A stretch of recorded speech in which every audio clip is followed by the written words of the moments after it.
Les invito a abrir la Biblia en el Salmo 130. Cuando veníamos para acá, viajando en el auto, le pregunté a mi hija, Belu, ¿cuál es la situación que más entristece a un creyente? Ella me dijo, el pecado. Y eso es un poco lo que vamos a ver en este salmo, en el Salmo 130. Noten, según verso 1, que el poeta clama a Dios desde lo profundo, dice allí. Esa es una forma poética de describir una situación angustiosa, desesperante, triste. De hecho, la Nueva Traducción Viviente traduce así esa frase, dice, desde lo profundo de mi desesperación. En el Salmo 40, verso 2, se habla del pozo de la desesperación. Ahora, ¿qué aflige tanto al salmista? ¿Por qué está tan angustiado? Bueno, noten verso 3, él está angustiado por su propio pecado. Allí dice, Jehová, si mirares a los pecados, ¿quién, oh Señor, podrá mantenerse? Tremendo. Y no solo por sus pecados, sino también por los pecados de su pueblo. Noten en el verso 8, él tiene la esperanza que Dios redimirá a Israel de todos sus pecados. La aflicción del salmista en este caso, en este salmo en particular, no se debe a una prueba, hermanos, o una persecución externa, como sí sucede en otros salmos. Acá el problema es su pecado, los dolores de su propia conciencia. Los dolores de su propia conciencia. Y lo curioso del caso, noten el sobrescrito del salmo en sus Biblias, seguramente dice algo como esto, cántico gradual o cántico de ascenso, ¿verdad? Y esto es curioso porque estamos justamente frente a un cántico, un salmo, que entonaban los peregrinos en su ascenso al templo en Jerusalén, donde iban a celebrar las fiestas prescritas en la ley de Moisés. Esos tiempos no eran de angustia. Esos tiempos se caracterizaban por alegría, la felicidad, las alabanzas, el compañerismo, la sonrisa. Pero este hombre está angustiado, se siente en un pozo, encerrado. Tremendo. En medio de las alabanzas alegres, hermanos, que caracterizan nuestras reuniones, nuestros cultos, hoy, en las iglesias, siempre habrá hermanos que se sientan atrapados en el pozo profundo del dolor proveniente de sus propios pecados, de sus luchas con el pecado, de sus culpas que no han resuelto, de la conciencia que les acusa, de las caídas que han tenido en la semana, las tentaciones. Es tremendo ver eso. No todo es victoria, no todo es gozo, hermanos. No siempre estamos a full, en pleno crecimiento en nuestro proceso de santificación, pero este salmo nos comunica esperanza. Esperanza. Lo que vamos a ver en resumen es que si desde lo profundo clamamos a Dios, como hace el salmista en el verso 1 y 2, vamos a ser consolados, como vemos en el verso 3 al 6, a tal punto consolados que vamos a poder consolar a otros, como veremos en el versículo 7 y el versículo 8. Así que planteado el tema, vamos a pedirle al Señor que use su palabra una vez más. Señor amado, gracias por este tiempo.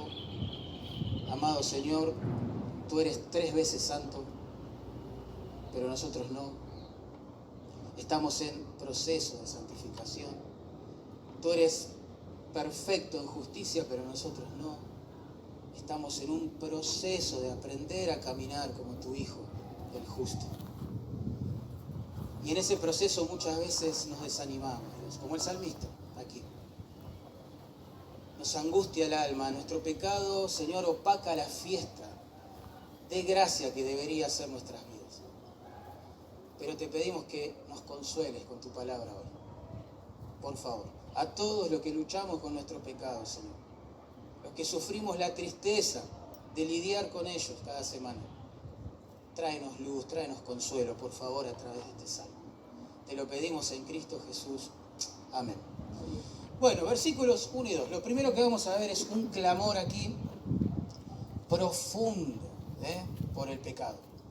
Noten ahí versículo 1 dice, de lo profundo, oh Jehová, a ti clamo, o a ti vivo pidiéndote ayuda. Esa es la idea. No pierdan de vista que el salmista está en medio de una procesión alegre hacia el templo, ¿verdad? No pierdan de vista eso. Se está por encontrar con Dios en un sentido antiguo testamentario. Pero en el camino piensa. Y dice, ¿cómo un pecador como yo, que ha tenido una semana dura, difícil, que he tropezado, que he errado, ¿cómo me voy a presentar delante de Dios? Y sufre. El pozo más hondo, hermanos, más oscuro en el que puede caer el alma de un redimido, es el que cava sus propias debilidades, sus propias torpezas, sus malas decisiones. Los salmos penitenciales en la Biblia cumplen ese objetivo, mostrarnos cuán amargo es ahora para nosotros los creyentes el pecado. Por ejemplo, en el Salmo 38, verso 6, el salmista dice, estoy encorvado. Imagínense el cuadro, ¿no? Estoy humillado en gran manera. Ando enlutado todo el día. Tremendo. El cuadro de una persona que está depresiva, ¿verdad? En el Salmo 32, que ustedes saben que tiene como marco un pecado con el cual David convivió por largos meses y se rehusó a confesar. Mientras mantuvo esa actitud de silencio, miren lo que pasaba en su mundo interior. Salmo 32:3, mientras callé, dice el salmista, es decir, me rehusé a confesar, se envejecieron mis huesos, en mi gemir todo el día. Y en el Salmo 51, que ustedes saben que tienen como marco histórico el adulterio en el cual cayó David, ¿verdad? En el verso 8, el salmista ruega estas palabras al Señor. Hazme oír gozo y alegría. Ni siquiera se atreve a pedir, hazme sentir nuevamente gozo y alegría. No, hazme oír. Tremendo cómo el pecado puede afectar nuestras vidas, puede robar nuestro gozo, nuestra alegría.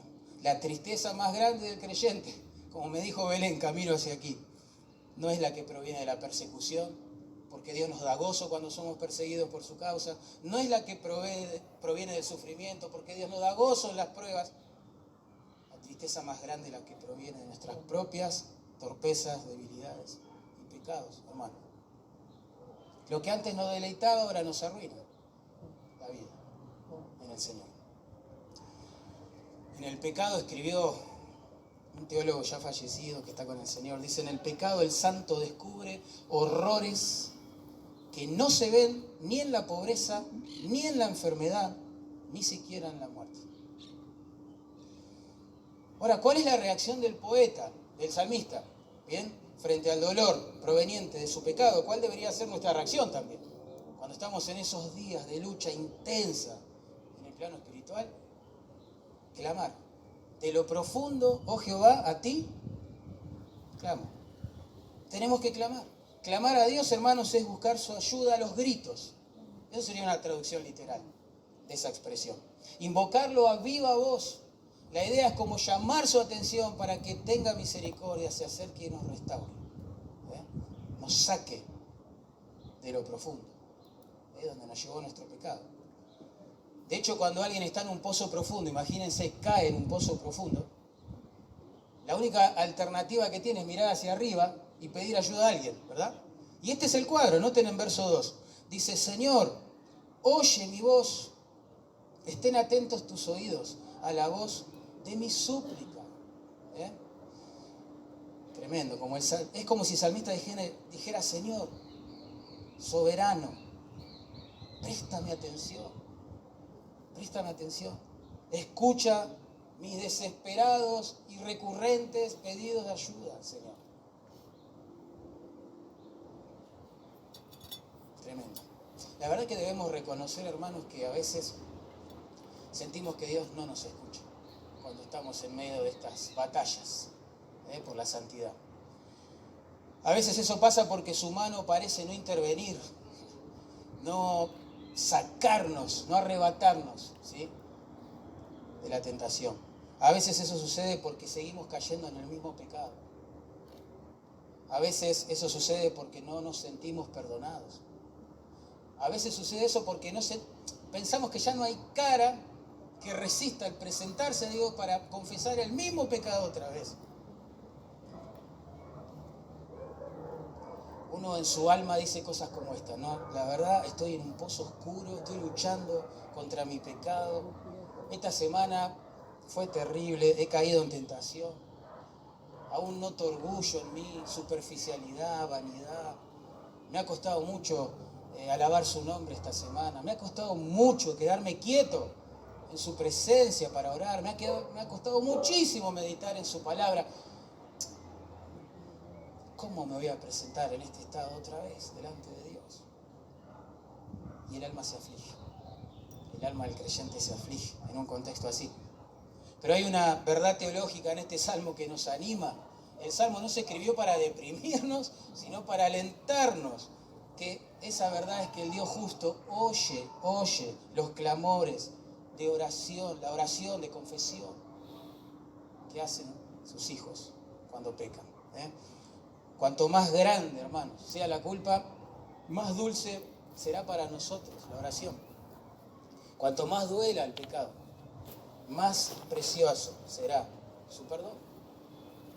Cuanto más indigno me siento, más dulces van a ser las promesas de su amor. Cuanto mayor sea la frustración por mis torpezas, por mi caída, más preciosa será la confesión. Cuanto más sucio me vea, más querré mirar la cruz y al Salvador. Así que ahí tenemos un clamor profundo que sale del corazón de un creyente que tropieza, que lucha en este progreso o por el progreso de su santificación. Ahora vamos a ver en versículos 3 y 4 un consuelo profundo en el perdón. Hay un clamor profundo por su pecado, ahora hay un consuelo profundo por el perdón de Dios. Noten, versículo 3 dice, Ja, que es una contracción del nombre Jehová, ¿sí? Señor, como traduce la Biblia de las Américas, si mirares a los pecados. Qué buena pregunta esta. ¿Quién, oh Señor, podrá mantenerse? Pensemos por un segundo. Si mirares a los pecados, o literalmente, si retuvieras, o si guardares en tu mente, o llevares un registro escrito de cada uno de nuestros pecados. Piensen eso un segundo. ¿Quién podrá sostenerse? Pregunta. De hecho, la palabra que ahí se traduce pecado describe el mal moral, es decir, el que va por dentro. Ni siquiera al leer esta frase tenemos que pensar en pecados así groseros, que quizás hasta las personas condenarían. No debemos pensar solo, no sé, en adulterios y homicidios y estafas y robos. También tenemos que pensar en malas actitudes, malos deseos, malas motivaciones. Las cosas malas que dejamos entrar en nuestra mente, en nuestros ojos, en nuestro mundo interior, y afectan nuestra pureza. Cosas que solo Dios puede ver. Eso es lo que se está preguntando el salmista. Camino al encuentro con su Señor en Jerusalén, recuerden. Ahora, este tipo de pecados que acabo de mencionar, la ley no los condena. Por ejemplo, en el artículo 19 de la Constitución Nacional Argentina, se lee lo siguiente. Miren qué interesante. Dice, las acciones privadas de los hombres que de ningún modo ofendan al orden y a la moral pública, ni perjudiquen a un tercero, están solo reservadas a Dios y exentas de la autoridad de los magistrados. Es como que la ley humana no se puede meter en estas cosas profundas del corazón, pero para Dios son suficientes, son aborrecibles. Su hijo tuvo que morir en una cruz desangrado para pagar por esas cosas. Alguien dijo alguna vez que un pecado secreto o privado en la tierra es un escándalo público en los cielos, hermano. Y eso es lo que consume la alegría del profeta, del salmista en su mundo interior. Por eso pregunta, ¿quién podrá mantenerse? A ver, Señor, ¿quién? ¿Quién? ¿Quién puede permanecer en pie delante de ti para defenderse? Esa es la idea. ¿Qué argumentos, Dios, te puedo dar para probar inocencia? No soy inocente, Dios, soy culpable, he pecado contra ti. La Nueva Traducción Viviente es aún más enfática al traducir esta frase. Dice: Jehová, si llevaras un registro de nuestros pecados, ¿quién podrá sobrevivir? Tremendo. Piensen, hermanos, si el Señor llevara un registro escrito de nuestras malas obras, pero también de nuestros malos deseos, pensamientos, motivaciones, cosas que pasan por dentro, que desagradan a Dios, ¿quién se va a parar delante de su tribunal aduciendo inocencia? Nadie, dice el salmista. Yo me voy a encontrar ahora a Jerusalén, en el templo con mi Señor, ¿y con qué cara me voy a presentar? Imaginen el cuadro. Pecaste, hermano. Entonces, como sos creyente, vas a confesar, vas a orar. Te acercás con un poco de duda, un poco de temor. Imagínate que Dios saca una tabla, ¿sí? Un registro, y te dice: ¿otra vez? ¿Otra vez miraste cosas inmundas que no debías haber visto? ¿De nuevo venís a mí con tu vida autocentrada y egoísta? ¿Otra vez me decís que te cuesta orar y meditar en mi palabra? ¿Otra vez? ¿De nuevo me pedís gracia para no ceder en la tentación? ¿Cuándo vas a madurar? ¿Otra vez te amargaste con tu hermano? ¿Otra vez te costó pedir perdón? ¿Otra vez descuidaste tus deberes con tu esposa, con tus hijos, los que yo te encargué, en el seno de tu hogar? ¿Otra vez estás luchando con malas motivaciones ministeriales? ¿De nuevo has buscado tu gloria y no la mía? ¿Tu gozo en las criaturas o en la creación y no en mí? ¿Te imaginas una actitud así?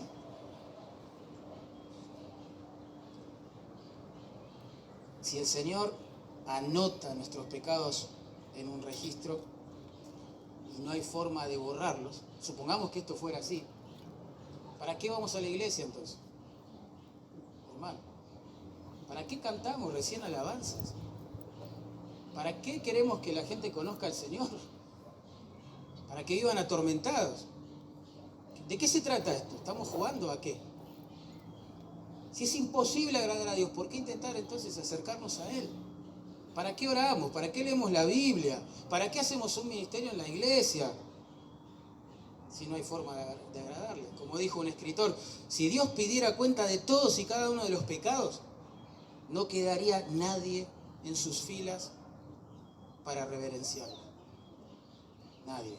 Si Dios pidiera cuenta de todos y cada uno de nuestros pecados, nadie podría escapar del horror de una conciencia que no lo deja en paz. Nadie. Pero noten que cuando ya estamos a punto acá en la lectura del Salmo, no sé, de ser destruidos y de sumarnos a la depresión que tiene el salmista, a punto ya de ser tragados vivos por la culpa, digamos, aparece esta frase hermosa en el verso 4, miren. Dice: pero en ti, Dios, ¿qué hay? Esto es un bálsamo para el alma cansada, hermano, en su lucha por la santificación. El poeta acá encuentra un consuelo profundo de parte de Dios. ¿Se acuerdan? En los primeros versículos elevó un clamor profundo por su pecado, ahora encuentra un consuelo profundo en el perdón del Señor. Él recuerda: pero en ti hay perdón para que seas reverenciado. Y saben qué lindo el término hebreo que acá se traduce perdón. En el arameo antiguo, la raíz significa verter o rociar. Y esto es importante porque en la mayoría de los casos esta palabra aparece en contextos sacrificiales. Bien, piensen en el Antiguo Testamento, en los cuales se vertía o se rociaba o se derramaba la sangre de un animal inocente, ¿se acuerdan? En lugar del pecador culpable que la ofrecía. Ese es el contexto de nuestra palabra. El creyente del Antiguo Testamento, como nuestro salmista, tenía la esperanza de ser perdonado sobre la base de un sacrificio de un animal inocente que moría en su lugar. Ya desde el Edén Dios dijo a Adán y Eva, si comierais del árbol ese día van a morir. Si comen del árbol ese día van a morir. Pablo dice, la paga del pecado es muerte. Así, de este modo, un cordero inocente moría en lugar del pecador culpable que lo ofrecía. En Números 15, versos 27 y 28 se resume el concepto de la gente del Antiguo Testamento. Dice, si una persona pecare por yerro, ofrecerá un cordero de 1 año para expiación, y el sacerdote hará expiación por la persona que haya pecado por yerro, la reconciliará y será perdonada. Si yo tomo 3 frases de estos textos, resumo todo. Si una persona pecare, tomará un cordero de 1 año, le ofrecerá en sacrificio y será perdonado. ¿Sí? La persona que pecaba debía llevar un animal inocente, imagínense, eso era muy costoso para él seguramente, en aquellos tiempos, al templo, al sacerdote, para que éste lo sacrificara en el altar. Tremendo. La sangre de aquel animal inocente, ustedes saben, expiaría, la idea es cubriría, ¿sí?, temporalmente, el pecado, las culpas de esa persona, porque alguien había muerto en su lugar. Ahora, el salmista, camino a ese templo, ya se imagina los sacrificios que va a contemplar, sabe que Dios odia el pecado por un lado, pero sabe también por el otro que puede perdonarlo mediante la muerte de un inocente. Bien, tengan eso en mente, porque lo que no podía ver el salmista y que nosotros sí podemos ver a la luz del Nuevo Testamento es que todo este sistema de sacrificios apuntaba a aquella mañana oscura, horrible, en la cual Dios se hace hombre en la persona de Cristo y se sacrifica en lugar de los pecadores. Su sangre derramada tiene el poder no de cubrir temporal y simbólicamente la culpa y la condenación de los pecadores, sino que tiene el poder de quitar esos pecados, remover esa culpa para siempre. Por eso Juan el Bautista, cuando ve por primera vez a Jesús, lo presenta a sus discípulos con estas palabras inmortales. Juan 1:29. He aquí, el Cordero de Dios que quita el pecado del mundo. Si uno olvida este trasfondo que les estoy contando, parece que Juan está insultando a Jesús.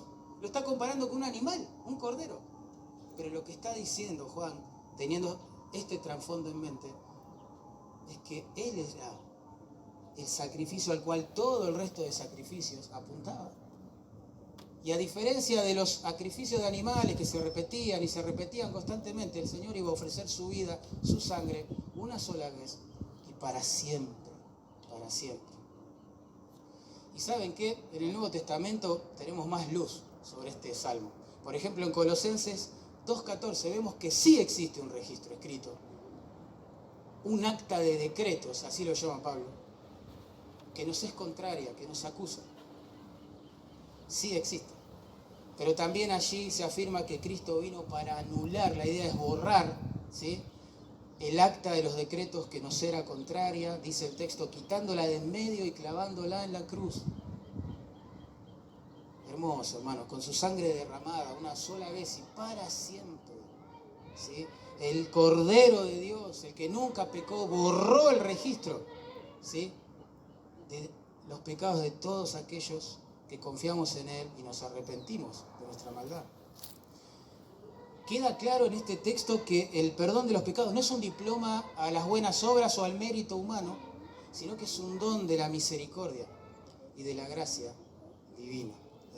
La frase "hay perdón" allí debe traducirse "contigo está el perdón". La idea es que Dios y el perdón son amigos, inseparables. Donde está Dios hay perdón para cualquier pecador que se arrepiente y confía en Él. Nuestro Dios es tan misericordioso, hermano. Así lo presenta la Biblia. Ni bien el pecador se humilla, se vuelve a Él por la fe, Él lo restaura, lo limpia de todos sus pecados. Es asombroso. Por eso el profeta Miqueas, en el capítulo 7 de su libro, versos 18, 19, está maravillado y hace preguntas y dice: ¿Qué Dios como tú? Se pregunta, ¿no? ¿Qué Dios como tú? Que perdona la maldad y olvida el pecado del remanente de su heredad, es decir, de su pueblo. Él volverá a tener misericordia de nosotros. La idea es una y otra vez. Sepultará nuestras iniquidades y echará en lo profundo del mar todos nuestros pecados. Así es Dios. En el Salmo 103, verso 12, se agrega más color a las palabras del profeta Miqueas, porque allí dice: cuanto está lejos, piensa en el oriente del occidente, el este del oeste, ¿verdad? Así hizo alejar de nosotros nuestras rebeliones, nuestro pecado. Tremendo. El Dios de la misericordia olvida, sepulta, echa en el fondo del mar, aleja de su vista la culpa de los culpables. Y uno dice, bueno, listo, ya está. Como cantamos, mis faltas son muchas, su gracia es mayor, ya está. Entonces voy a vivir como quiero ahora. ¿Acaso esto no fomenta el libertinaje en los creyentes? Miren lo que dice el texto. En ti hay perdón. ¿Para qué? Para que seas reverenciado. Una persona que en nombre de la gracia vive pecando contra Dios, transformándola en desgracia, es porque nunca conoció esa gracia. Nunca saboreó esa gracia.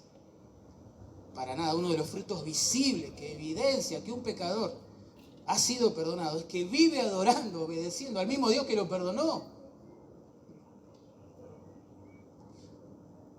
Porque donde el perdón sea recibido, el perdonador va a ser temido, reverenciado, obedecido, amado y adorado.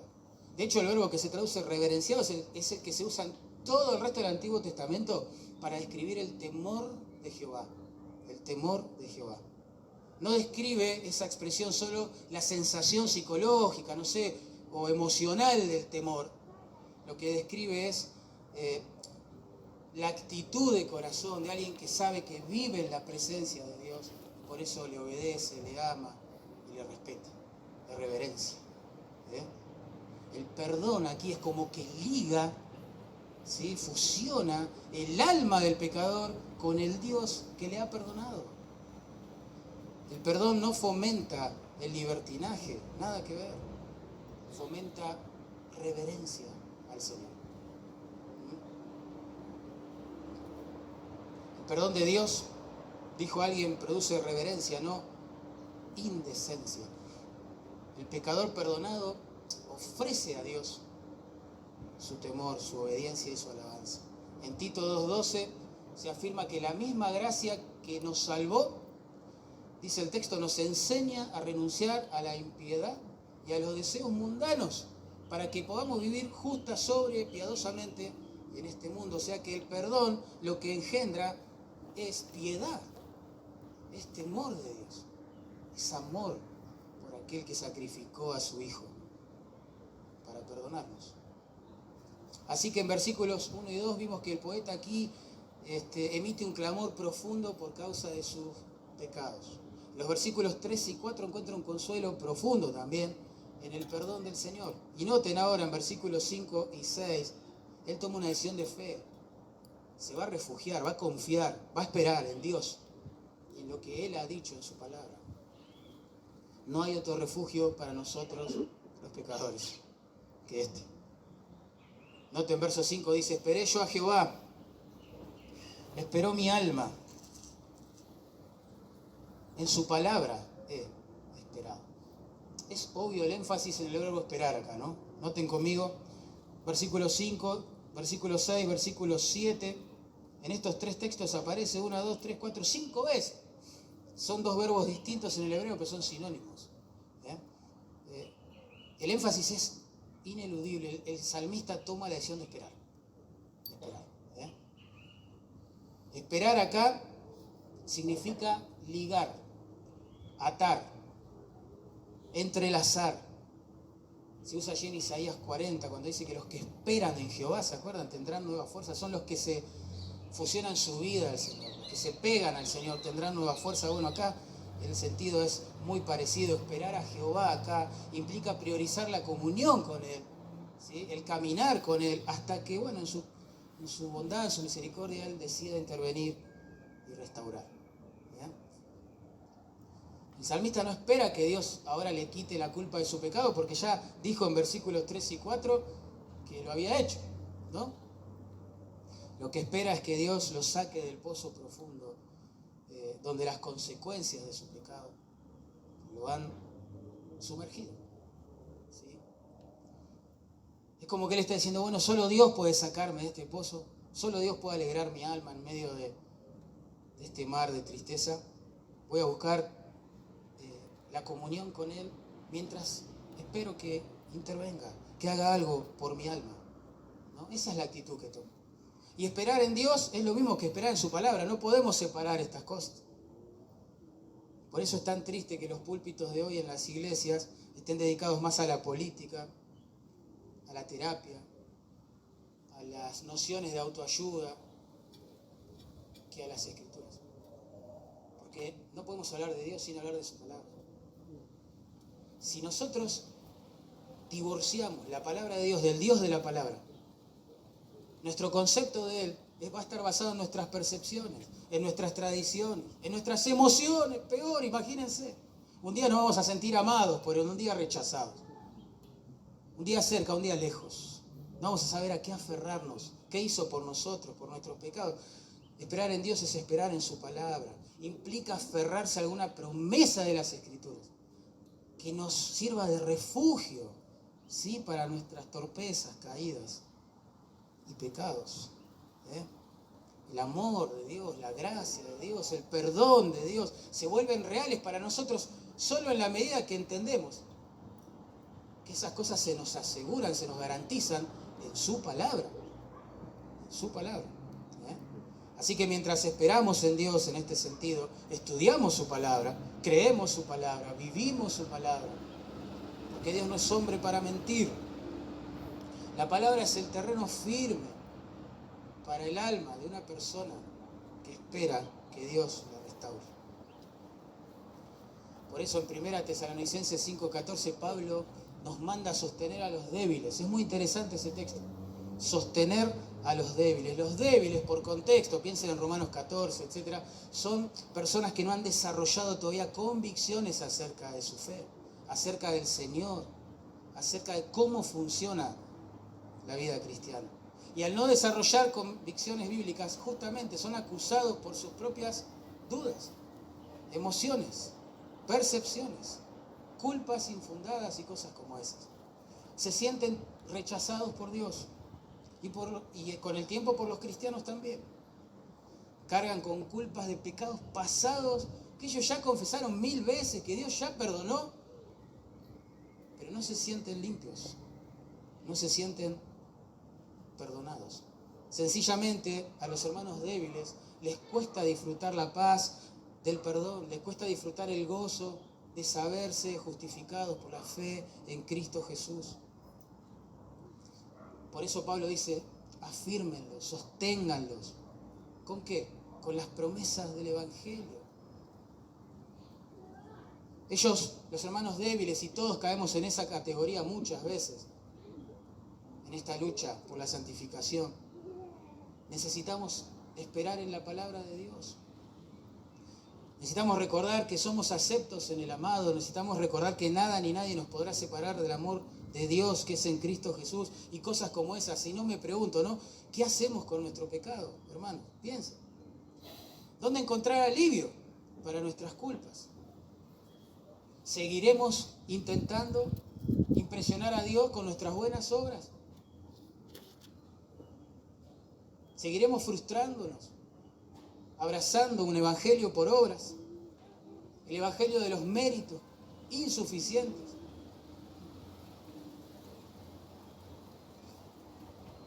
Las dudas, las culpas nos liquidan, hermano. Pero la verdad de Dios revelada en su palabra nos va a hacer libres, hermano, nos va a hacer libres. Y ese es el punto acá. Espero en Dios, dice el salmista, espero en la palabra de Dios. Lo que Él me prometió, ahí encuentro refugio. Vamos a unir todo. Vamos camino a Jerusalén. Voy a adorar a Dios en el templo. Y me pregunto, ¿pero cómo me voy a acercar a este Dios santo, santo, santo? Si yo soy un pecador, pecador, pecador, ¿qué hago con mis pecados? Y él llega a la conclusión de que en ese templo va a recordar que una víctima inocente murió en su lugar, ¿verdad? Y que por lo tanto el pecado fue juzgado y Dios hizo justicia y Dios puede abrazar, puede perdonar. ¿Bien? Recupera el ánimo. Pero ¿cuánto le dura ese ánimo? Necesita hasta el próximo pecado. ¿Qué hace entonces? No, esto no puede ser así. Voy a confiar en Dios, voy a confiar en su palabra, me voy a refugiar en las promesas del Evangelio. Y eso es lo que tenemos que hacer nosotros, hermanos. Debemos esperar en la fidelidad de Dios, claramente. Él es fiel y justo para perdonar. Y debemos esperar en las promesas de gracia que nos trajo su Hijo, ¿sí? A través del Evangelio. No hay otra escapatoria, salida posible para nuestro pecado.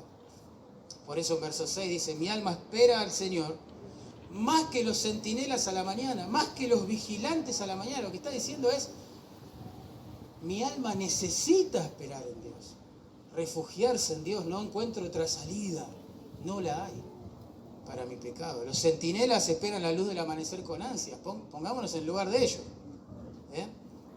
Ellos estuvieron toda la noche en vela, soportando el frío, la oscuridad, el temor, el terror de quizás ser sorprendidos, atacados, no sé, por la espalda. Insoportable, ¿no? La noche para ellos. Ellos esperan con ansia el primer rayo de luz que aporte el sol. Porque ellos saben que ahí se terminó su trabajo, pueden volver a casa, cesaron los temores, ¿verdad? Y pueden descansar. De la misma manera, el siervo de Dios, que vive en la oscuridad, digamos, de la tentación, de la persecución, del desaliento, del sufrimiento, de sus debilidades, de su falta de fe, de la lucha con sus pecados, etc., aguarda la luz de la aurora del perdón, de la redención que trae, que ha prometido el Señor. Ese es el punto. Como cantábamos recién, mi alma espera en el Señor. Él es mi roca y mi canción. ¿A dónde vamos a ir, hermano? Buscando perdón y alivio para nuestros pecados. Si no es en las promesas que nos trajo el Señor. Y en último lugar, fíjense, vamos a tratar de conectar todo. En el versículo 1 y 2, el poeta emite un clamor profundo, ¿no? Por su pecado. En el versículo 3, verso 4 también, recibe un consuelo profundo, ¿sí? En el perdón de su pecado. En versículos 5 y 6 toma la decisión de confiar en las promesas de Dios para el futuro. Y ahora está tan contento, recuperó el oxígeno, el ánimo, la alegría, que en versos 7 y 8 quiere que todo el mundo experimente lo mismo. Dice allí, verso 7, espere Israel en el Señor, porque en el Señor hay misericordia y abundante redención con Él. ¿Ven? Ahora que el salmista pasó por este proceso de la profundidad, de la lucha con su pecado, a la gloria de la redención, de la misericordia en Dios, se lo quiere contar a todo el mundo. A todo el mundo. En el versículo 4 él dijo, en ti hay perdón para que seas reverenciado, ¿no? Ahora en el verso 7 afirma, en ti hay misericordia, en ti hay redención, como para que todo el mundo se pueda refugiar en vos. En Dios hay misericordia, hermano. Esa es una buena razón para esperar en Él. Insisto, ¿qué otro lugar? ¿Qué otra persona? ¿Dónde encontrar alivio? Desviar la culpa en otros no las elimina. Confesársela a un ser humano no las elimina. Solo Dios puede borrar esa culpa, porque su Hijo pagó por eso. En Dios hay misericordia. El tiempo presente habla de que esto es una característica eterna de Dios. Dios es misericordioso hoy, lo fue ayer, lo será por los siglos de los siglos. La palabra que se traduce ahí misericordia habla de un amor leal, constante, un amor inagotable, como dice la Nueva Traducción Viviente, un amor inmutable. Es un amor que no tiene fin porque está basado en un pacto, en un compromiso que Dios hizo con su pueblo, de amarlos para siempre. En el Salmo 136, hermano, el poeta repite 26 veces, mucho, ¿no? En un solo salmo, 26 veces la misma frase, porque para siempre es su misericordia. Esta palabra, para siempre, y los creyentes debemos entender eso. para siempre. Dios no se divorcia de su pueblo. Dios no deja de amar a sus hijos cuando estos son tentados, cuando estos tropiezan, cuando estos toman malas decisiones, se chocan contra sus propias debilidades y frustraciones espirituales. Dios no deja de amarlos por eso. Al contrario, al que ama, disciplina, dice el autor de la carta a los hebreos, y azota a todo aquel que tiene por hijo, para que volvamos de nuestro pecado a participar, a tener comunión con Él en su santidad. Por eso en el Salmo 36, el salmista está abrumado, maravillado con este atributo de Dios, y dice: cuán preciosa, oh Dios, es tu misericordia. Claro, por eso los hijos de los hombres se amparan bajo la sombra de tus alas.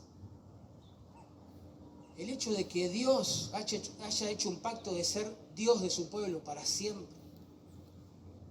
El hecho de que Dios nos diga en su palabra vez tras vez que nos ama en Cristo para siempre, hace no que nos alejemos de Él aterrados, sino que nos acerquemos a Él necesitados. En Romanos 8:35, en términos del Nuevo Testamento, ahora Pablo escribió lo siguiente. Ustedes se van a acordar. ¿Quién nos separará del amor de Cristo? Es una buena pregunta, ¿no? Ofrece alternativas: tribulación, angustia, persecución, hambre, desnudez, peligro o espada. Nosotros podríamos agregar nuestras luchas con el pecado, el hermano que me ofendió, las persecuciones. Podemos seguir con la lista. Bueno, en Romanos 8:36 él responde esta pregunta y lo hace con estas palabras. Dice: por lo cual estoy seguro de que ni la muerte, ni la vida, ni ángeles, ni principados, ni potestades, ni lo presente, ni lo porvenir, ni lo alto, ni lo profundo, ni ninguna otra cosa creada nos podrá separar del amor de Dios que es en Cristo Jesús, Señor nuestro. En Dios hay misericordia, hay un amor eterno, un amor que no se termina por su pueblo. Y en Dios también hay redención. Hay redención. Ustedes saben que la palabra que se traduce redención habla de rescate. Rescatar a alguien, liberar a alguien de una situación desesperante, y a veces implica el pago de un precio para poder hacerlo. ¿Bien? Esta palabra se usaba para describir el pago establecido que una persona efectuaba para liberar a un esclavo del mercado donde lo vendían y llevárselo a casa a trabajar para él. Y la Biblia dice claramente que el hombre es esclavo de su pecado. Jesús dijo, ¿se acuerdan? De cierto os digo, todo aquel que hace pecado, esclavo es de su pecado. Pero la Biblia también dice que Cristo vino a este mundo a dar su vida para rescatar a muchos de estos esclavos espirituales. Dice: el Hijo del Hombre, él mismo está hablando Jesús, no vino para ser servido, sino para servir y para dar su vida en rescate o redención por muchos, por muchos. Cristo nos liberó de la esclavitud del pecado, ¿entienden? Y el precio fue altísimo. Pedro lo describe con estas palabras. Dice: fuisteis rescatados o redimidos de vuestra vana manera de vivir, no con cosas corruptibles como oro o plata, sino con la sangre preciosa de Cristo, como de un cordero sin mancha y sin contaminación. La redención, en un sentido, es gratuita para nosotros porque no la podemos comprar ni merecer por las obras. Y en otro sentido ha costado mucho. No es que Dios nos dio algo, Dios nos dio a su Hijo. No es que su Hijo nos dio algo para redimirnos, lo dio todo, dio su vida. Ocupó el lugar de esos animalitos que eran sacrificados en el templo. El que nunca pecó, muriendo en lugar de los que vivimos pecando. El justo, muriendo por los injustos, para llevarnos a Dios. El salmista recupera el aliento y Dice, no, por favor, a todo el mundo le dice, hermanos, escuchen, pueblo de Israel, escuchen, esperen en Dios, porque en Él hay misericordia, en Él hay redención. Y saben que la palabra que se traduce ahí, pecados, en el verso 8, redimirá a Israel de todos sus pecados, es la misma que usó en verso 3. En verso 3, ¿se acuerdan? La usó para describir, oh Señor, si vos registrás nuestros pecados, ¿quién entonces podrá mantenerse en pie, no? Ahora dice, Él redimirá a Israel de todos sus pecados. Hermoso. Es decir, que la desesperanza, la impotencia humana allí que sentía el salmista en verso 3, ha quedado resuelta acá en el verso 8. No por sus méritos, no por sus obras, sino por la gracia de aquel que ama, redime a todo aquel que se arrepiente de sus pecados y confía en Él. Piensen esto un segundito. La muerte de Cristo. La muerte de Cristo. Es contemplada en la Escritura como el pago, ¿sí?, que se efectúa para liberar a los que éramos esclavos de nuestro pecado. Suficiente, realizado una sola vez y para siempre. Piensen, siendo Dios humanado, ¿sí?, sin mancha, 100% justo, Él muere en el lugar de los injustos. Sufre el castigo que nosotros merecíamos por haber quebrantado la ley de Dios. Es tratado con ira en la cruz, ira que despertaron nuestros pecados para con la justicia de Dios. Es más, la Biblia dice que en la cruz Él se hizo maldición, como si hubiera quebrantado la ley de Dios, siendo que nunca lo hizo. Eso lo hicimos nosotros. Claramente Él estaba ocupando nuestro lugar. Claramente. Y esa es la respuesta. Señor, si llevaras un registro de nuestro pecado, ¿quién va a poder permanecer en pie delante de ti? ¿Quién va a poder decir, soy justo? ¿Sabes quién va a poder decir eso? Aquellos que se arrepintieron y confiaron en Jesús. Porque la Biblia dice que cuando uno se arrepiente de su pecado y cree en Jesús, Dios lo justifica. Se produce un intercambio glorioso en ese momento. Los pecados personales son trasladados al cuerpo del que nunca pecó. Allí son juzgados, ¿verdad? Y la justicia del que nunca pecó es atribuida a nuestra cuenta. De modo que ahora Dios ya no me ve en mis pecados, ya ha borrado ese registro que me acusaba y me ve en el amor que tiene por su Hijo.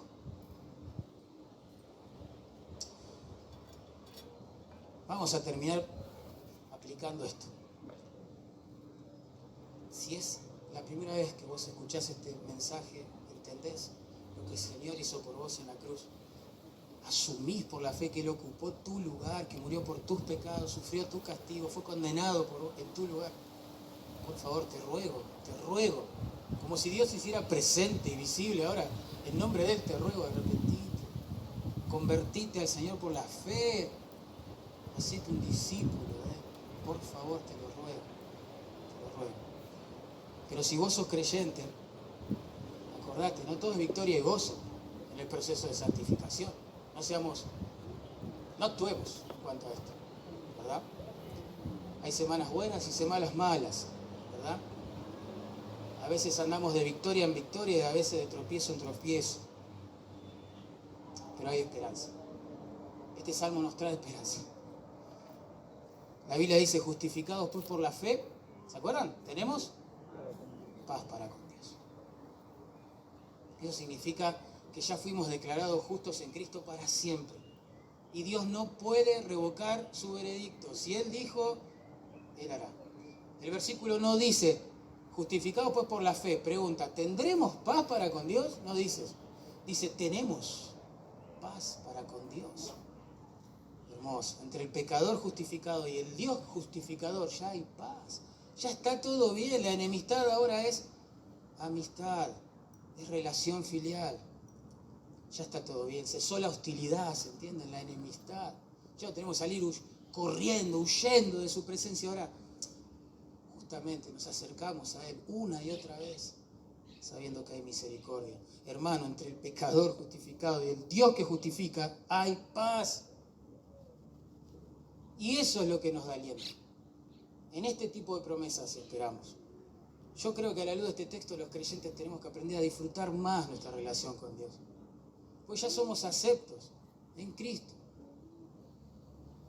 Por tanto, hermano, a la luz de todo lo que vimos, entonces, no evangelices para que Dios te ame.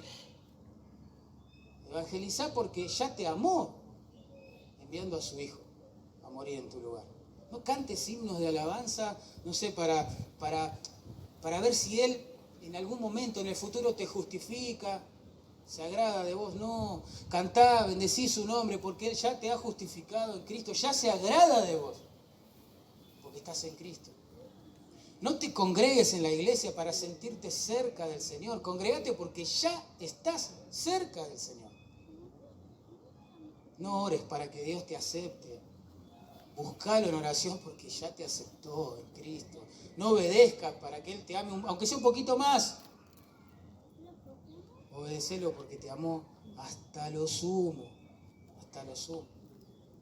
Y esto lo cambia todo, ¿verdad? Vamos a orar. Pastor Sergio, ¿está por aquí? Bueno, oramos. Señor amado, muchas gracias por tu palabra. Es un bálsamo para nuestras almas, Señor. ¿Cuántas veces con el salmista nos preguntamos, Dios, tú conoces lo que soy, de dónde vengo, de dónde me has rescatado? Tú sabes quién soy, Señor, mis debilidades, mis torpezas. Tú me conoces. ¿Cómo podré permanecer en pie en tu presencia? ¿Y cuántas veces tu palabra nos trajo el mismo bálsamo que le ha llevado al salmista en su momento? En ti hay perdón, Señor. Gracias porque en ti hay perdón, en ti hay misericordia, en ti hay redención. Y esto es para siempre. Gracias porque no cambias, porque no dices una cosa hoy en tu palabra y nos dices otra el día de mañana. Porque no es necesario revelar otra Biblia porque tú no te desdices. No eres hombre para mentir, retractarte o corregir lo que has hecho o dicho. Y ahí descansamos, Señor. Ayúdanos a descansar en las promesas del Evangelio, por favor. A recuperar el gozo de la salvación, Señor. Y cada vez que el pecado opaque la fiesta de gracia, de redención, que nos volvamos a ti una y otra vez, Señor, en confesión, buscando gracia, misericordia para ser socorridos. Gracias porque hay esperanza, Señor, para nosotros. Y pasan los años y este peregrinaje sobre la tierra tiene momentos buenos y malos, pero pasan los años y perseveramos en la fe porque vos nos estás preservando. Y sabemos que nos estás preservando porque a pesar de lo que somos, perseveramos en la fe. Y eso nos da mucha paz, Señor. Confianza. Sabemos, Dios, que nos deben esperar muchos valles oscuros en el camino, pero pronto vamos a estar en casa. Te damos muchas gracias, Señor. En el nombre de Jesús.